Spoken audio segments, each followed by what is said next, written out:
नमस्कार। RJ रुविका Sharma channel में आप सभी का स्वागत है। हमारी कातिल जो कि आप सभी को बहुत ज़्यादा पसंद आई, बहुत बहुत शुक्रिया उसका। लेकिन अभी तो वो पार्ट 1 थी, अब आज हम सुनेंगे पार्ट 2। इसके लेखक मुंशी प्रेमचंद्र जी। गाइस, मैंने आप लोगों से कल भी बहुत विनती की थी कि कृपया करके हमारे चैनल को सब्सक्राइब कीजिए, क्योंकि सच में आपका एक सब्सक्राइब, शेयर और लाइक हमारी ज़िंदगी को बदल सकता है। मैं आपको बता नहीं सकती कि अभी कैसी ज़िंदगी है, लेकिन ये आपका सब्सक्राइब शायद बताने लायक वाली ज़िंदगी बता सकता है। चलिए कहानी का पहले रिकैप कर लेते हैं कि हमने पार्ट 1 में क्या सुना। पार्ट 1 में हम एक ऐसे बच्चे के बारे में देखते हैं जो, जैसे हम बच्चा कह रहे हैं, लेकिन वो है एक जिंदा दिल इंसान, अपने देश के लिए मर मिटने वाला, मंगल पांडे जी की फिलॉसफी को फॉलो करने वाला। और उसी तरफ है उसकी माता, जिसने 10 साल पहले अपने पति को एक जंग में खो दिया था। अब उसकी माता गांधी जी के प्रावधानों पर चलने वाली औरत है। जब उसकी माता को पता चलता है कि मेरा बेटा तो थोड़ा सा द्रोही बन गया है, विद्रोह करके अंग्रेजों को भगाना चाहता है, तो उसकी माता दुख से और दर्द से भर आती है। उसे डर लगने लगता है कि कहीं मेरे बेटे को कुछ ना हो जाए। बेचारी वो तो सपने सजा कर बैठी थी कि अपने बेटे के लिए एक बहू लेके आएगी, चुपचाप शांति से बैठ जाएगी और उसकी बहू उसका पूरा घर संभालेगी। लेकिन अब जब वो देख रही है कि उसका बेटा तो देशद्रोही बन रहा है, क्योंकि उस समय गांधी जी की फिलॉसफीज को ना मानने वालों को यही माना जाता था, तो माँ एकदम विचलित हो जाती है और अपने बेटे से मना करती है कि बेटा उस राह को छोड़ दे। लेकिन बेटा कहाँ मानने वाला था। उसके बाद उसकी माँ ही मान जाती है, कहती है ठीक है, मैं भी तेरे साथ चलूंगी। तो अब हम कहानी का अगला पार्ट शुरू करते हैं।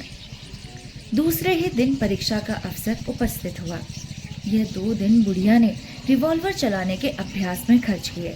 पटाखे की आवाज पर कानों पर हाथ रखने वाली, अहिंसा और धर्म की देवी इतने साहस से रिवॉल्वर चलाती थी और उसका निशाना इतना अचूक होता था कि सभा के नौजवानों को हैरत हो जाती थी। पुलिस के सबसे बड़े अफसर के नाम मौत का परवाना निकला और यह काम धर्मवीर के सुपुर्द हुआ। दोनों घर पहुंचे तो माँ ने पूछा, क्यों बेटा, इस अफसर ने तो ऐसा कोई काम नहीं किया, फिर सभा ने उसे क्यों चुना? धर्मवीर माँ की सरलता पर मुस्कुरा कर बोला, तुम समझती हो हमारा कांस्टेबल और सब इंस्पेक्टर और सुपरिटेंडेंट जो कुछ करते हैं अपनी खुशी से करते हैं। वे लोग जितने अत्याचार करते हैं उनके यही आदमी जिम्मेदार हैं, और फिर हमारे लिए तो इतना ही काफ़ी है कि वह उस मशीन का एक खास पुर्जा है जो हमारे राष्ट्र को चरम निर्दयता से बर्बाद कर रही है। लड़ाई में व्यक्तिगत बातों से कोई प्रयोजन नहीं होता अम्मा, वहां तो विरोध पक्ष का सदस्य होना ही सबसे बड़ा अपराध है। माँ चुप हो गई। क्षण भर बाद डरते डरते बोली, बेटा, मैंने तुमसे कभी कुछ नहीं मांगा। अब एक सवाल करती हूँ, उसे पूरा करोगे? धर्मवीर ने कहा, ये कोई पूछने की जरूरत नहीं है अम्मा, तुम जानती हो मैं तुम्हारी कोई बात को भी टालता नहीं हूँ। बोलो, क्या कहना है तुम्हें? हाँ बेटा, ये जानती हूँ, इसी वजह से मुझे ये सवाल करने की हिम्मत हुई है। तुम इस सभा से अलग हो जाओ बेटा। देखो, तुम्हारी बूढ़ी माँ हाथ जोड़कर तुमसे भीख मांग रही है बेटा। और वह हाथ जोड़कर भिखारन की तरह बेटे के सामने खड़ी हो गई। धर्मवीर ने कहा मारकर कहा, ये तुम बेढब सवाल किया अम्मा, तुम जानती हो इसका नतीजा क्या होगा? जिंदा लौट कर ना आऊंगा। अगर यहां से कहीं भाग जाऊं तो भी जान नहीं बच सकती। सभा के सब मेंबर मेरे खून के प्यासे हो जाएंगे और मुझे उनकी गालियों का निशाना बनना पड़ेगा। तुमने मुझे ये जीवन दिया है, इसे तुम्हारे चरणों पर अर्पित कर सकता हूँ, लेकिन भारत माता ने तुम्हें और मुझे दोनों को ये जीवन दिया है और उसका हक सबसे बड़ा है। अगर कोई ऐसा मौका हाथ आ जाए कि मुझे भारत माता की सेवा के लिए तुम्हारा कत्ल करना पड़े, तो मैं इस अप्रिय कर्तव्य से भी मुंह ना मोड़ सकूंगा। आंसू जारी रहेंगे अम्मा, लेकिन तलवार तुम्हारी गर्दन पर होगी। हमारे धर्म में राष्ट्र की तुलना में कोई दूसरी चीज नहीं ठहर सकती, इसलिए सभा को छोड़ने का तो सवाल ही नहीं है। हाँ, तुम्हें डर लगता हो तो मेरे साथ ना आओ। मैं कह दूंगा कि तुम्हारी तबीयत खराब है और तुम्हारे जगह किसी दूसरे कॉमरेड को साथ ले जाऊंगा। अगर तुम्हारे दिल में कमजोरी हो तो फौरन बता दो। माँ ने कलेजा मजबूत करके कहा। मैं तुम्हारे ख्याल से कह रही थी भैया, वरना मुझे क्या डर। अंधेरी रात के पर्दे में सब काम हो जाएंगे। अंधेरी रात के पर्दे में इस काम को पूरे करने का फैसला किया गया। अब उन्हें रात में निकलना था।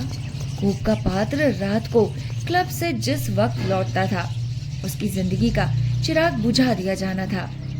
धर्मवीर ने दोपहर को ही इस मौके का मुआयना कर लिया और खास जगह को चुन लिया जहां से निशाना मारेगा।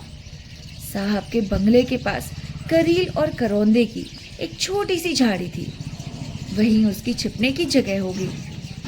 झाड़ी की बाईं तरफ नीचे जमीन थी, उसमें बेर और अमरूद के बाग थे। भाग निकलने का अच्छा मौका था। साहब के क्लब जाने का वक्त 7 और 8 बजे के बीच था। लौटने का वक्त 11 बजे था। इन दोनों वक्तों की बात पक्की तरह मालूम कर ली गई थी। धर्मवीर ने तय किया कि 9 बजे चलकर उसी करौंदे वाली झाड़ी में छिपकर बैठ जाएगा।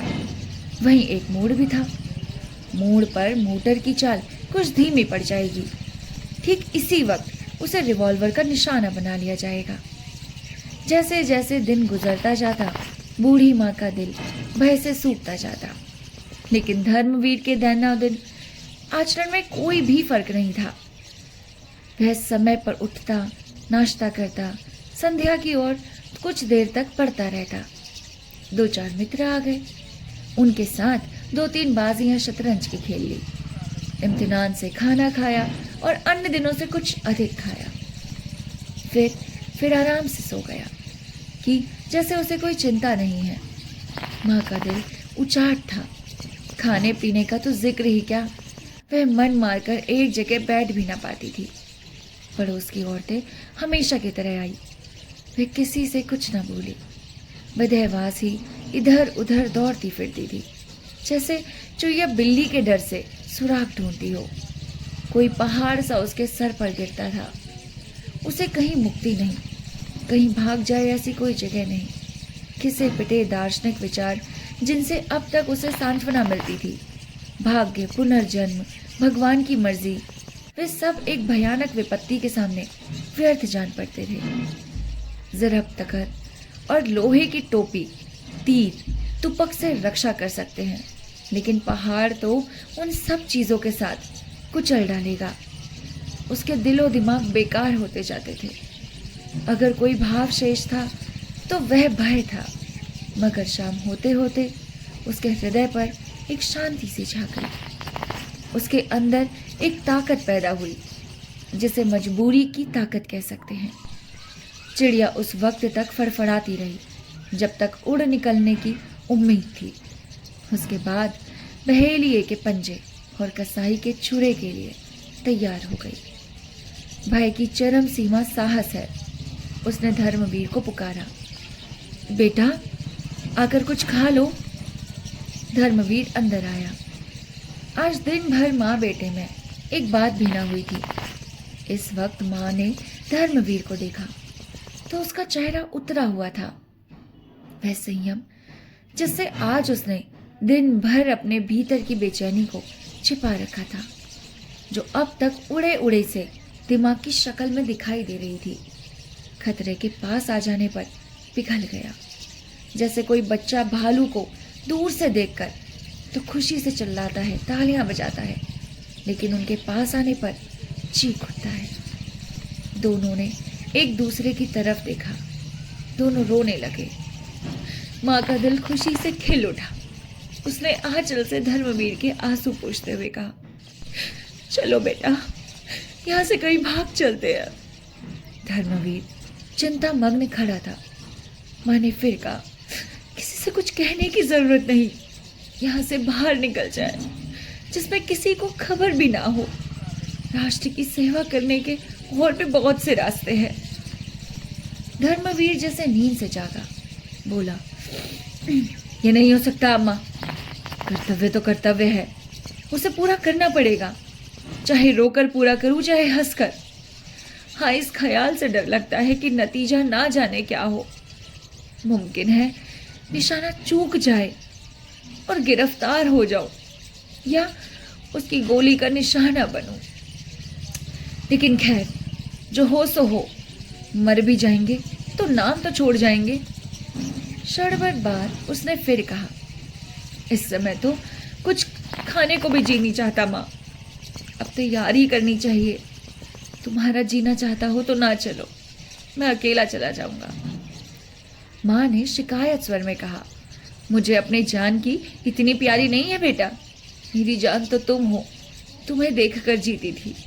तुम्हें छोड़कर मेरी जिंदगी और मौत दोनों बराबर है, बल्कि मौत जिंदगी से अच्छी है। धर्मवीर ने कुछ जवाब न दिया। दोनों अपनी अपनी तैयारियों में लग गए। माँ की तैयारी ही क्या थी, एक बार ईश्वर का ध्यान किया, रिवॉल्वर लिया और चलने को तैयार हो गई। धर्मवीर का अपना डायरी लिखनी थी। वह डायरी लिखने बैठा तो भावनाओं का एक सामर सा उभर पड़ा। वह प्रभाव, वह प्रवाह, विचारों की वह स्वतः स्फूर्ति उसके लिए नई चीज थी। जैसे दिल में कहीं सोता खुल गया हो। इंसान लाफानी है, अमर है, यही उस विचार प्रवाह का विषय था। आरंभ एक दर्दनाक अलविदा से हुआ। रुखसत, ए दुनिया की दिलचस्पियों रुखसत, ए जिंदगी की बहारों रुखसत, ए मीठे जख्मों रुखसत। देशवासियों, अपने इस आहत और अभागे सेवक के लिए भगवान से प्रार्थना करना। जिंदगी बहुत प्यारी चीज है, इसका तजुर्बा हुआ। आह, वही दुख दर्द के नश्तर, वही हसरतें और मायूसियां जिन्होंने जिंदगी को कड़वा बना रखा था, इस समय जीवन की सबसे बड़ी पूंजी है। यह प्रभात की सुनहरी किरणों की वर्षा, यह शाम की रंगीन हवाएं, यह गली कूचे, यह दरो दरे फिरने देखने को मिलेंगी। जिंदगी बंदिशों का नाम है, बंदिशें एक एक करके टूट रही है। जिंदगी का शरीखा बिखरा जा रहा है। ए दिल की आजादी, आओ तुम्हें नाउम्मीदी की कब्र में दफन कर दूं। भगवान से यही प्रार्थना है कि मेरे देशवासी फले फूले, मेरा देश लहलहाए। कोई बात नहीं, हम क्या और हमारी हस्ती ही क्या, मगर गुलशन बुलबुलों से खाली न रहेगा। मेरी अपने भाइयों से इतनी ही विनती है कि जिस समय आप आज़ादी के गीत गाएं तो इस गरीब की भलाई से के लिए दुआ करके याद कर लें। डायरी बंद करके उसने एक लंबी सांस खींची और उठ खड़ा हुआ। कपड़े पहने, रिवॉल्वर जेब में रखा और बोला, अब तो वक्त हो गया अम्मा। माँ ने कुछ जवाब ना दिया। घर संभालने की किसे परवाह थी। जो चीज जहां पड़ी थी वहीं पड़ी रही, यहां तक कि दिया भी ना बुझाया। दोनों खामोश घर से निकले। एक मर्दानगी के साथ कदम उठाता, दूसरी चिंतित और शोकमग्न और बेबसी के बोझ से झुकी हुई। रास्ते में भी शब्दों का विनिमय हुआ। दोनों भाग्य लिपि की तरह अटल, मौन, तत्पर थे। गद्यांश तेजस्वी, बलवान, पुनीत कर्म की प्रेरणा, पद्यांश दर्द, आवेश और विनती से कांपता हुआ। झाड़ी में पहुंचकर दोनों चुपचाप बैठ गए। कोई आध घंटे के बाद साहब की मोटर चली। धर्मवीर ने गौर से देखा। मोटर की चाल धीमी थी। साहब और लेडी बैठे थे। निशाना अचूक था। धर्मवीर ने जेब से रिवॉल्वर निकाला। माँ ने उसका हाथ पकड़ लिया और मोटर आगे निकल आई। धर्मवीर ने कहा, कि तुमने क्या किया अम्मा? ऐसा सुनहरा मौका फिर हाथ से ना आएगा। माँ ने कहा, मोटर में मेम भी थी, कहीं मेम को गोली लग जाती तो क्या बात थी? हमारे धर्म में नाग, नागिन और सपेले में कोई अंतर नहीं। माँ ने घृणा से भरे स्वर में कहा, तो तुम्हारा धर्म जंगली जानवर और वहशियों का है, जो लड़ाई के बुनियादी उसूलों पर भी परवाह नहीं करता। स्त्री हर एक धर्म में निर्दोष समझी गई है, यहां तक कि वहशी भी उसका आदर करते हैं।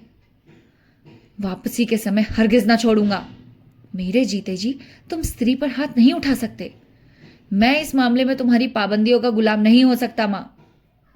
माँ ने कुछ जवाब न दिया। इस नामर्दों जैसी बात से उसकी ममता टुकड़े टुकड़े हो गए। मुश्किल से 20 मिनट बीते होंगे, वही मोटर दूसरी तरफ से आई पड़ी दिखी। धर्मवीर ने मोटर को गौर से देखा और उछल कर बोला, ये लो अम्मा, अब तो साहब अकेला है, तुम भी मेरे साथ निशाना लगाना।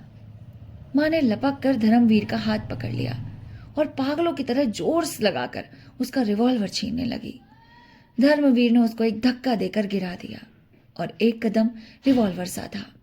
1 सेकंड में माँ उठी, उसी वक्त गोली चली।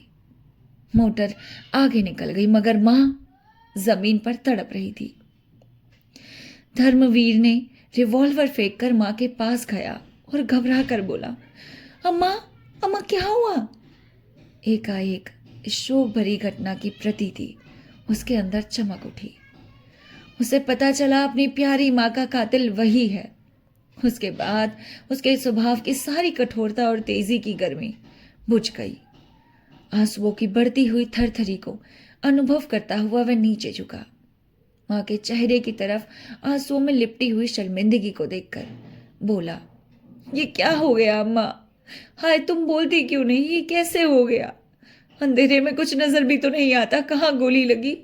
कुछ तो बताओ। इस बदनसीब के हाथों तुम्हारी मौत लिखी थी।